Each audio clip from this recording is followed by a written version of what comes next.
Hello students, welcome back to your own learning platform Vedika Commerce classes. Today we are going to start a new topic, final account. Final account for sole proprietorship. अब final accounts होते क्या है?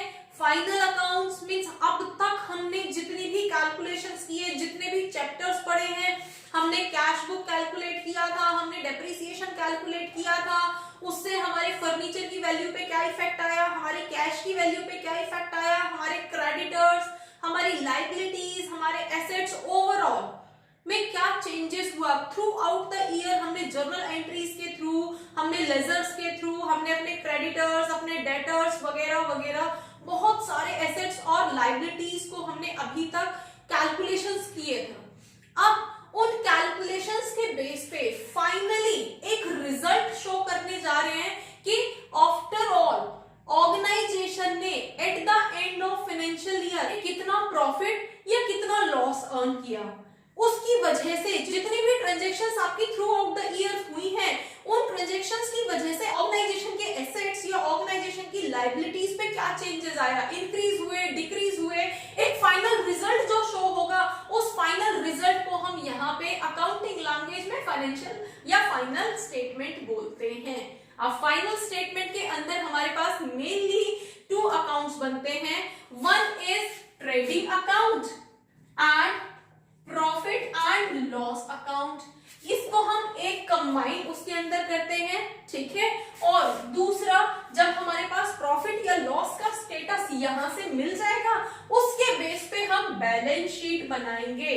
Balance sheet में assets and liabilities की हमारी क्या क्या status है, हमारा एसेट डेप्रिशिएट होके अब कितना बचा, हमारा कैश इंक्रीज होके या डिक्रीज होके कितना बचा है, हमारी क्रेडिटर्स, हमारे डेटर्स का क्या स्टेटस है, वो सारी चीजें हम अपनी बैलेंस शीट के अंदर शो करते हैं, जो कंपनी की फाइनेंशियल स्टेटस को या कंपनी की फाइनेंशियल पोजीशन को शो करती है उसके अकाउंटिंग यूजर्स के लिए। अब अकाउंटिंग यूजर्स क्या होते हैं, ये तो सब चीज हमने जब अकाउंट का बेसिक पढ़ा था तभी किया था, ठीक है। अकाउंटिंग यूजर्स हमारे इंटरनल, एक्सटर्नल्स, हमारे क्रेडिटर्स, हमारे डेटर्स, हमारे इन्वेस्टमेंट बैंक, गवर्नमेंट वगैरह वगैरह बहुत सारे लोग होते हैं जो हमारी अकाउंटिंग इंफॉर्मेशन को यूज करते हैं, ठीक है। तो अभी हम उस तरफ ना जाके हम अपने मेन टॉपिक पे आते हैं, ट्रेडिंग एंड P&L अकाउंट, दूसरा हमारा बैलेंस शीट, ठीक है। अब फाइनल अकाउंट के अंदर सबसे पहले जो हम बनाते हैं that is trading account. Clear. अब ट्रेडिंग अकाउंट हमारा होता क्या है, हमारा फर्स्ट बेसिक अकाउंट जो बनता है हमारे फाइनेंशियल स्टेटमेंट का, हमारे फाइनल स्टेटमेंट का, हमारा जो पहला अकाउंट बनता है वो ट्रेडिंग अकाउंट बोला जाता है। और ट्रेडिंग अकाउंट सिर्फ और सिर्फ फैक्ट्री से रिलेटेड चीजों के लिए बनाया जाता है। अब फैक्ट्री से रिलेटेड चीजें हमारी सेल्स, हमारी परचेज, हमारा रॉ मटेरियल खरीदा गया, हमारा सामान सेल किया गया, हमारे पास कुछ ओपनिंग स्टॉक बचा हुआ था लास्ट ईयर्स का, ठीक है। अब इस साल भी हमारा कुछ क्लोजिंग स्टॉक बच गया है at the end of year, हमने ड्यूरिंग द ईयर उस सामान को कन्वर्ट करने में कुछ एक्सपेंसेस अकर किए हैं, कुछ एक्सपेंसेस बियर किए हैं, वो सारी चीजें मतलब फैक्ट्री से रिलेटेड चीजें हमारी जो है वो ट्रेडिंग अकाउंट के अंदर आती हैं, ठीक है। तो हम इसको दूसरी लैंग्वेज में फैक्ट्री अकाउंट भी बोल सकते हैं। इसके अलावा इस ट्रेडिंग अकाउंट में कोई भी दूसरी ट्रांजैक्शन नहीं आएगी जो कि इनडायरेक्टली हमारे प्रोडक्शन में यूज हुई है। अगर इनडायरेक्टली यूज हुई है तो उन सारी चीजों को रिकॉर्ड करने के लिए हमारे पास प्रॉफिट एंड लॉस अकाउंट है, तो उन सब की रिकॉर्डिंग हम वहां पे करेंगे। यहाँ पे तो सिर्फ और सिर्फ हम फैक्ट्री अकाउंट बनाएंगे। फैक्ट्री से रिलेटेड चीजें, रॉ मटेरियल से रिलेटेड चीजें, या फिर हमारा सामान हमने इंपोर्ट करके कहीं से मंगाया है, रॉ मटेरियल, फाइनल गुड नहीं, रॉ मटेरियल हमने मंगाया है, वो सारी चीजें हम यहाँ पे करेंगे, ठीक है। तो इसका फॉर्मेट, अब ट्रेडिंग अकाउंट का फॉर्मेट हमारे पास इस तरह से बनाया जाता है। ये हमारी टू साइड होती है, इस तरफ जो एंट्रीज होती हैं वो हमारी बाय साइड बोली जाती है, ठीक है। अब ट्रेडिंग अकाउंट क्या है, फैक्ट्री अकाउंट ना, तो फैक्ट्री के अंदर जितनी भी चीजें आ रही हैं, आने वाली चीजें तो हमेशा डेबिट होती थी ना, ये तो हम पहले से ही पढ़ते आ रहे हैं। तो हम रॉ मटेरियल ले रहे हैं, हमारा ओपनिंग बैलेंस है, ओपनिंग बैलेंस हमारा 2 में आएगा। 2 में क्यों आएगा, क्योंकि वो हमारा एसेट है। तो हमारे पास यहाँ पे first item is opening balance, ठीक है। Opening opening balance. अब ओपनिंग बैलेंस की हमारी जो भी वैल्यू रहेगी वो हम यहाँ पे लिख देंगे। ओपनिंग बैलेंस होता क्या है, प्रीवियस ईयर में जो क्लोजिंग स्टॉक बचा था वो अप्रैल से स्टार्ट होने वाले ईयर में नेक्स्ट ईयर के लिए ओपनिंग बैलेंस हो जाएगा। तो ओपनिंग बैलेंस आप दूसरी लैंग्वेज में ये भी बोल सकते हो कि स्टार्टिंग में हमें क्वेश्चन के अंदर जो भी बैलेंस दिया गया है कि ये कंपनी के पास ऑलरेडी है, इतना सामान कंपनी के पास ऑलरेडी है, वो हमारा ओपनिंग बैलेंस बोला जाता है। क्लियर। सेकेंड आइटम जो हमारा आता है दैट इज परचेज। अब परचेज क्या होता है आपको पता ही है, हम रॉ मटेरियल परचेज करके मंगा रहे हैं, फैक्ट्री में तो रॉ मटेरियल ही मंगाएंगे ना, उसको कन्वर्ट करके फाइनल में बनाएंगे। तो अभी तो हमें रॉ मटेरियल चाहिए, तो हम जितना भी रॉ मटेरियल खरीद रहे हैं, सेमी फिनिश्ड गुड्स खरीद रहे हैं, इंटरमीडिएट गुड्स खरीद रहे हैं, जो भी खरीद रहे हैं, ठीक है, अपनी गुड्स बनाने के लिए, वो हमारा परचेज अकाउंट के अंदर एंट्री होती है। क्लियर। हमने जब ओपनिंग बैलेंस लिखा था तो ओपनिंग बैलेंस कब हुआ था, 1 अप्रैल 2020-21 व्हाटएवर, जब भी हम अप्रैल में स्टार्ट कर रहे हैं 1 अप्रैल को यहाँ पे डेट डाल देंगे। नेक्स्ट परचेज हम जिस भी डेट को करेंगे वो वाली डेट डाल देंगे जिस भी डेट में हम परचेज करेंगे। डन। अब कई बार ऐसा होता है कि जो सामान हमने परचेज करके मंगाया है उसमें से कुछ डिफेक्टिव निकल गया तो हम उस परचेज को वापस कर देते हैं, परचेज रिटर्न। तो अगर आपके क्वेश्चन में परचेज रिटर्न की वैल्यू दी गई है तो उस परचेज रिटर्न को हम यहां से माइनस कर देते हैं। ठीक है, परचेज रिटर्न माइनस करने के बाद में जो भी वैल्यू आएगी उसको हम यहाँ पे लिख देते हैं और इसको हम क्या बोलते हैं, purchase minus purchase return is called net purchase. तो हम यहाँ पे नेट परचेज के नाम से भी एंट्री कर सकते हैं। अगर आपके क्वेश्चन में नेट परचेज की वैल्यू दी गई है उसका मतलब यही है कि उसमें से परचेज में से परचेज रिटर्न को माइनस कर दिया गया है, उसके बाद में ये वैल्यू दी गई है, तो आप उसको यहाँ पे डायरेक्टली यूज कर सकते हैं।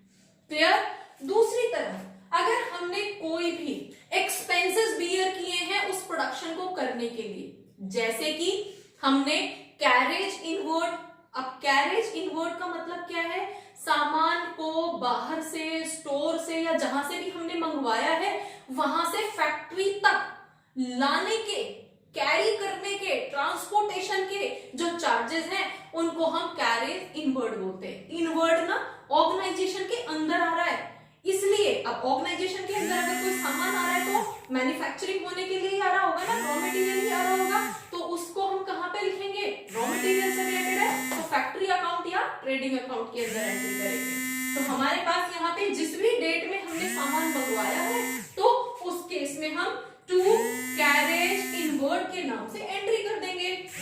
अब प्रोडक्शन करने के लिए हमारे कुछ इलेक्ट्रिसिटी चार्जेस लगे हैं, हमारे कुछ वाटर चार्जेस लगे हैं, हमारे कुछ फ्यूल चार्जेस लगे हैं, हमारी फैक्ट्री लाइटिंग दी गई है। लाइटिंग में कंफ्यूज मत होना, अगर सिर्फ लाइटिंग वर्ड दिया गया है तो वो लाइटिंग वर्ड पूरे ऑर्गेनाइजेशन के लिए है और उसको हम पीएनएल अकाउंट में लिखेंगे, क्योंकि उस लाइटिंग के अंदर तो फैक्ट्री की भी लाइटिंग है, उसके अंदर ऑफिस की भी, बाकी दूसरे डिपार्टमेंट की भी लाइटिंग है, पूरी कंपनी का एक ही बिल होगा ना, तो वो हम पीएनएल अकाउंट में लिखेंगे। लेकिन अगर आपको स्पेशली बोला गया है लाइटिंग फॉर फैक्ट्री, तो फैक्ट्री की लाइटिंग है तो वो तो फिर इसके लिए डायरेक्ट एक्सपेंसेस हो गया ना, तो वो हम यहाँ पे लिखेंगे to electricity charges account etcetera, मतलब कि डायरेक्ट वेज। दूसरी तरफ इस प्रोडक्ट को बनाने के लिए जो लेबर काम कर रही है उसको भी तो वेजेस दोगे ना, तो वो वेजेस भी हमारे यहाँ पे टू वेजेस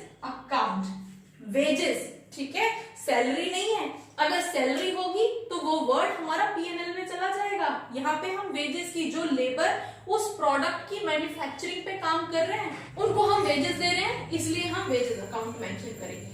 क्लियर।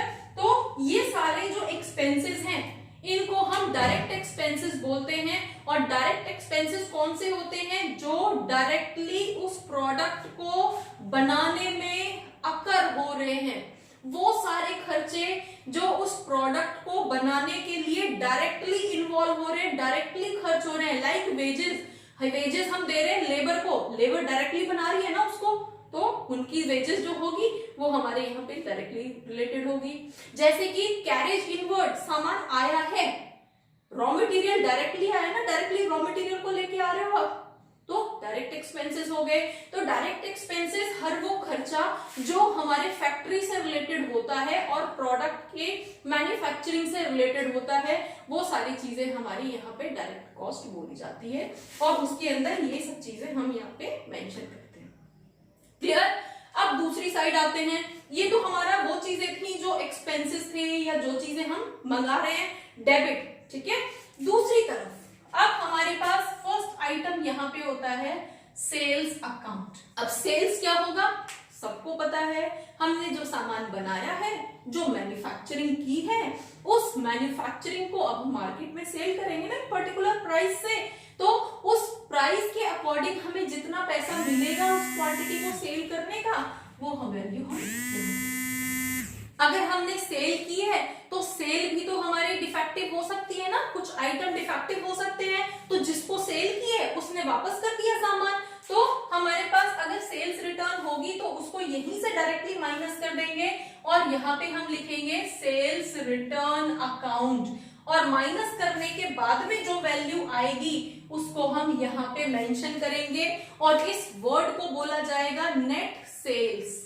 ठीक है, तो नेट सेल्स क्या होता है, सेल्स माइनस सेल्स रिटर्न, जो वैल्यू होती है उसको हम नेट सेल्स लिखते हैं और यहाँ पे हम उसकी एंट्री करते हैं। ओके, दूसरा जो आइटम यहाँ पे आता है that is by closing stock. अब क्लोजिंग स्टॉक क्या चीज होती है, जैसे कि हमने इतना सारा प्रोडक्शन किया था, जरूरी तो नहीं है कि सारा का सारा बिक जाएगा। सपोज हमने through out the year 1000 unit produce की थी, तो जरूरी तो नहीं है कि पूरी 1000 बिक गई होंगी, कुछ बच भी तो गई होंगी ना। तो जो बच गई है, सपोज 900 सेल हो गई, 100 बची हुई है, तो 100 यूनिट उनके प्राइस के अकॉर्डिंग वैल्यू यहाँ पे हम कैलकुलेट कर लेंगे और यहाँ पे हम उसकी एंट्री डाल देंगे। क्लियर हुआ? ये वो आइटम्स हैं जो हमारे ट्रेडिंग अकाउंट के अंदर यूजुअली यूज किए जाते हैं। ठीक है, तो फाइनली अब इसके बेस पे हम कैलकुलेट करते हैं अपने ऑर्गेनाइजेशन के फैक्ट्री का प्रॉफिट या लॉस। सिर्फ फैक्ट्री का, बाकी डिपार्टमेंट्स को भी हमने इंक्लूड नहीं किया है, अभी हम सिर्फ फैक्ट्री की बात कर रहे हैं। तो फैक्ट्री का प्रॉफिट या फैक्ट्री का लॉस, जिसको हम ग्रॉस प्रॉफिट या ग्रॉस लॉस बोलते हैं। क्लियर ना? अब हम क्या करेंगे, हम इस साइड का टोटल करेंगे, ठीक है, और इस साइड का टोटल करेंगे। अब जो इस साइड का टोटल है, टू साइड का टोटल है, उसको हम कॉस्ट ऑफ गुड्स सोल्ड भी बोलते हैं। कॉस्ट ऑफ गुड्स सोल्ड मतलब जो हमने सामान बनाया है, जो सामान हमने सेल किया है, उस सामान की कॉस्ट कितनी है, तभी तो हमें पता चलेगा ना कि हमारी प्रॉफिट कितना निकल के आएगा। तो इसको हम कॉस्ट ऑफ गुड्स सोल्ड बोलते हैं। तो बाय साइड के टोटल में से कॉस्ट ऑफ गुड्स सोल्ड को या इस साइड के टोटल को, टू साइड के टोटल को माइनस कर देंगे, तो हमारे पास जो वैल्यू आएगी वो वैल्यू हमारी प्रॉफिट या लॉस को डिफाइन करेगी। अब कैसे डिफाइन करेगी, अगर हमारे बाय साइड का टोटल ज्यादा है और टू साइड का टोटल कम है, मतलब इनकम ज्यादा है खर्चे कम है, तो हमारे पास क्या रहेगा, हमारे पास प्रॉफिट आएगा और उसको हम क्या बोलेंगे, टू ग्रॉस प्रॉफिट अकाउंट, और यहां पे हमारी जो वैल्यू आएगी वो ग्रॉस प्रॉफिट आएगी। क्लियर? और ये कब होगी, ये 31 मार्च 2000 वॉटेवर जो भी हमारा ईयर, जो भी हमारी क्लोजिंग डेट होगी। ठीक है, नॉर्मली आपको डेट डालनी है डाल सकते हो, अदरवाइज तो हम ये डेट वाला कॉलम यहाँ पे स्किप कर देते हैं, हम सिर्फ अमाउंट एंट्री करते हैं। क्लियर? दूसरी तरफ अगर हमारे पास टू साइड का टोटल ज्यादा है बाय साइड से, अब टू साइड में क्या थे, एक्सपेंसेस, तो एक्सपेंसेस ज्यादा है इनकम कम है, तो लॉस आएगा और उस लॉस को हम यहाँ पे क्या बोलेंगे, ग्रॉस लॉस, और उसकी एंट्री कहां पे होगी, ऑफ कोर्स अपोजिट साइड में होगी, किस नाम से, by gross loss account. Clear? हम यहाँ पे उसकी एंट्री करते हैं। और एक चीज, या तो प्रॉफिट आएगा या लॉस आएगा, दोनों में से सिर्फ एक ही चीज होगी।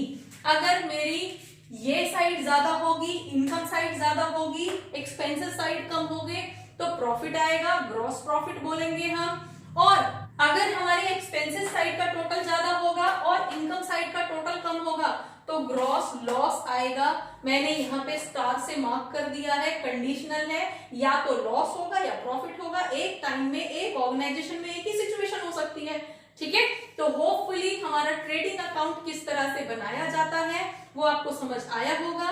For numerical calculation, for P&L account and further preparation of balance sheet, keep watching, keep learning. Thank you.